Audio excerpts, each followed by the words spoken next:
Hi everyone.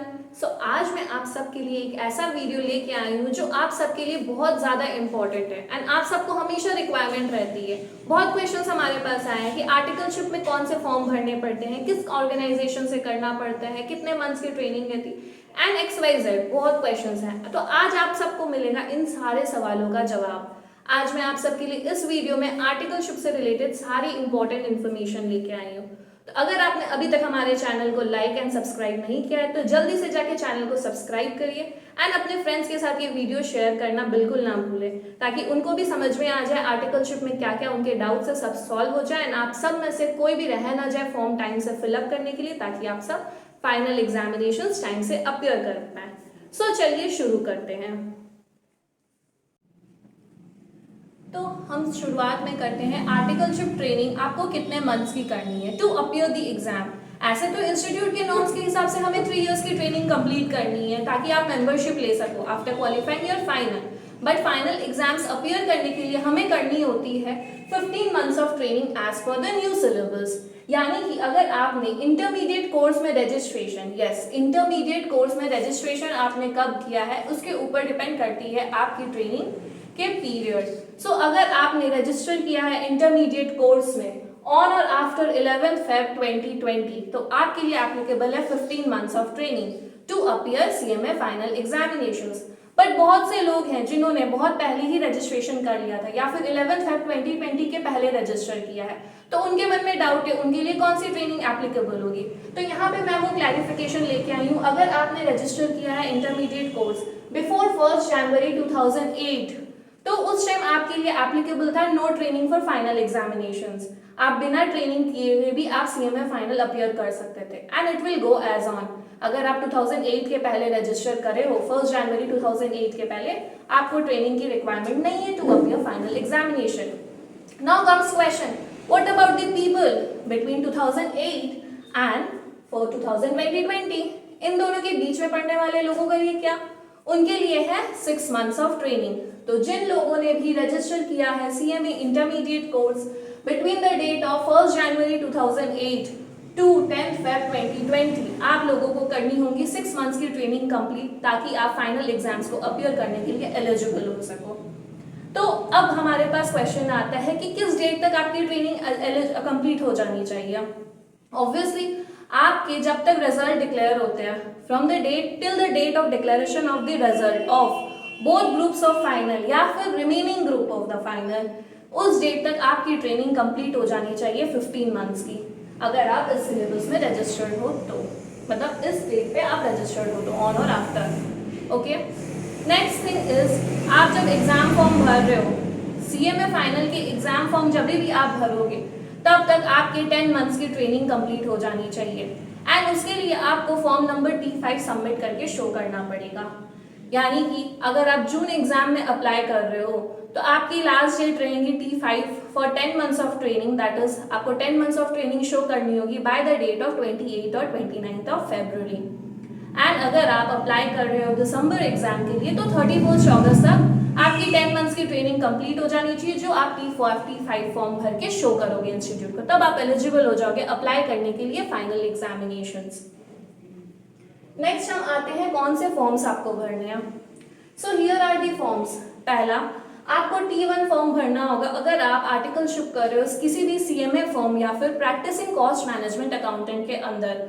अगर आप T4 भरोगे जब आप अदर ऑर्गेनाइजेशंस, जो कि स्पेसिफाइड है, हमारे इंस्टीट्यूट की तरफ से एक स्पेसिफाइड लिस्ट है किस ऑर्गेनाइजेशंस में आप आर्टिकलशिप कर सकते हो एंड अंडर विच एरियाज, जो भी हम डिस्कस करेंगे। तो अगर आप other than CMA form and PCMA practising cost management accountant के अलावा और किसी भी अदर ऑर्गेनाइजेशन से कर रहे हो जो कि स्पेसिफाइड है इंस्टीट्यूट के एनेक्शर्स में, तो आप भरोगे form number T4 at the beginning of your training. T5 आप भरोगे कंप्लीशन ऑफ ट्रेनिंग के लिए। ओके, इन सब के अलावा अब हमारे पास आते हैं वो कैंडिडेट्स जिन लोग ने ऑलरेडी स्पेसिफाइड ऑर्गेनाइजेशन या फर्म्स जो कि इंस्टीट्यूट ने दिया है अपने एनेक्शर A में, उसमें ऑलरेडी एक्सपीरियंस गेन कर चुके हैं या उन्होंने ऑलरेडी काम किया है। तो क्या उनको दोबारा से करने पड़ेंगे? नहीं। आप एग्जेम्पशन क्लेम कर सकते हो। सो एग्जेम्पशन आपको मिलेगा इफ आप ऑलरेडी वर्क कर चुके हो उन ऑर्गेनाइजेशंस या फर्म में जो इंस्टीट्यूट ने स्पेसिफाई किया है। किस तरह से आप क्लेम करोगे? आप क्लेम करोगे फॉर्म नंबर T3 से। आप T3 भर सकते हो कभी भी after registering for CMA intermediate course. CMA intermediate course register करने के बाद आप कभी भी फॉर्म नंबर T3 भर के अपने ट्रेनिंग से एग्जेम्पशन क्लेम कर सकते हो, अगर आपने उन स्पेसिफाइड ऑर्गेनाइजेशन में ऑलरेडी वर्क किया है तो। T3 के साथ आपको डॉक्यूमेंट्स भी कुछ सबमिट करने पड़ेंगे, which includes experience certificate, audited balance sheet या फिर कोई भी other proof of turnover. Because institute का नॉर्म्स में आप ऑर्गेनाइजेशंस का पढ़ोगे तो उसमें टर्नओवर के भी लिमिटेशंस दिए हुए हैं, कितने टर्नओवर होने चाहिए जिस ऑर्गेनाइजेशन से आप ट्रेनिंग कर रहे हो। तो you need to submit the proof of turnover या फिर audited balance sheet. The next thing is salary slip. तो आपको फॉर्म नंबर T3 के साथ ये 3 डॉक्यूमेंट सबमिट करने होंगे। और अगर आप प्रैक्टिसिंग CA या प्रैक्टिसिंग CS हो तो आपको एग्जेम्पशन है इन ट्रेनिंग से, आपको ये 15 मंथ्स या 6 मंथ्स की ट्रेनिंग नहीं करनी होगी। नेक्स्ट हमारे पास है उन ऑर्गेनाइजेशंस एंड एरियाज जिसमें आप ट्रेनिंग कर सकते हो।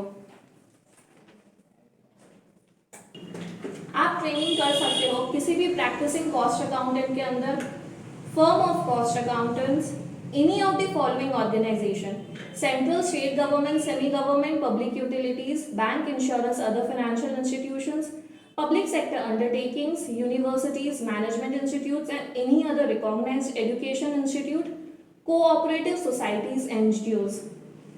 If the firm of chartered accountants, आप चार्टर्ड अकाउंटेंट या कंपनी सेक्रेटरी के फर्म में भी कर सकते हो अगर उनमें एक सेपरेट मैनेजमेंट कंसल्टेंसी डिवीजन है तो, and if the applicant has exclusively worked in that division.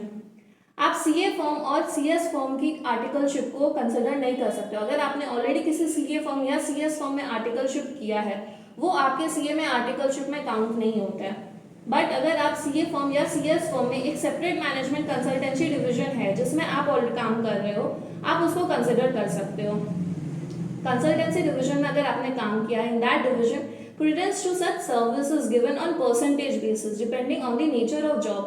यहाँ पे आपका डिपेंड करता है आपने किस जॉब सेक्टर में वहाँ पे काम किया, किस तरह का काम आपने किया। अगर आपने related to cost management accounting, financial accounting, taxation, MIS of similar nature, size of the firm, nature of duties handled by the applicant, size of the client companies. अगर आपने इन सबको फुलफिल किया है तो आपको मिलेंगी chartered accountant and company secretaries के firm के एक्सपीरियंस की भी एग्जाम्पशन या फिर आप ट्रेनिंग ले सकते हो। Next, management consultant in individual capacity depending on the size of the firm, nature of duties handled by the applicant related with the cost and management accounting, financial accounting, taxation, MIS of similar nature, size of the client companies etcetera. और any other organisation, ये बहुत important point है आपके लिए, any other organisation with a turnover of 25 lakhs in case of service sector और 50 lakhs in case of other than service sector। अगर आपको ऊपर मेंशन किए हुए बाकी पॉइंट्स में से ऑर्गेनाइजेशंस में ट्रेनिंग आप नहीं कर पा रहे हो या आपके लोकेलिटी में अवेलेबल नहीं है या फर्म्स या जो भी ऑर्गेनाइजेशंस मेंशन है, तो आप कर सकते हो अपने लोकल में कोई भी एनी अदर ऑर्गेनाइजेशन से ट्रेनिंग जिनका टर्नओवर अगर वो सर्विस सेक्टर में है तो 25 lakhs या फिर अदर देन सर्विस सेक्टर है तो 50 lakhs। आप कोई भी इस ऑर्गेनाइजेशन में काम कर सकते हो जिसका एक्सपीरियंस आपको काउंट हो जाएगा। Any other organisation as approved by the council. ये हो गए ऑर्गेनाइजेशंस, किन ऑर्गेनाइजेशंस के एक्सपीरियंस इंस्टीट्यूट काउंट करती है फॉर प्रैक्टिकल ट्रेनिंग। नेक्स्ट हम आते हैं एरियाज, किस एरियाज के एक्सपीरियंस आपके ट्रेनिंग में कंसिडर होते हैं।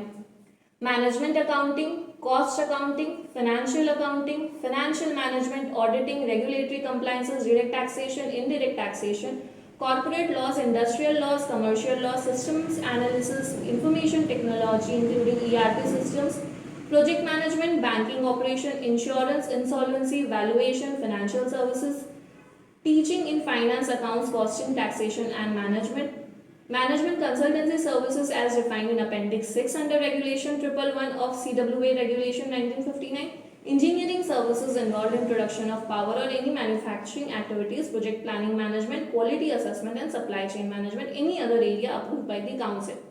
तो ये सारे एरियाज है जिनमें से कुछ एरिया जरूरी नहीं कि आप सारे एरियाज के एक्सपोजर्स लो, बट जिस भी एरिया का आप एक्सपोजर्स ले रहे हो वो इसमें इंक्लूडेड होना चाहिए। So this is all about organisation. And areas जिसमें आपके एक्सपीरियंस होने चाहिए। So here is all about this information कि आपको आर्टिकलशिप में जो जो क्वेश्चंस है सबके आंसर्स हो गए होंगे होपफुली। अगर कुछ क्वेश्चंस बाकी रह गए तो please let us know through comment. हम कोशिश करेंगे कि हम आपके सारे डाउट्स को सॉल्व कर पाए। एंड आप ये वीडियो को अपने फ्रेंड्स के साथ ज़्यादा से ज़्यादा शेयर करें ताकि उनके भी डाउट्स क्लियर हो एंड आप सब लोग अच्छे से आराम से आर्टिकलशिप के लिए रजिस्टर कर पाए। Thank you.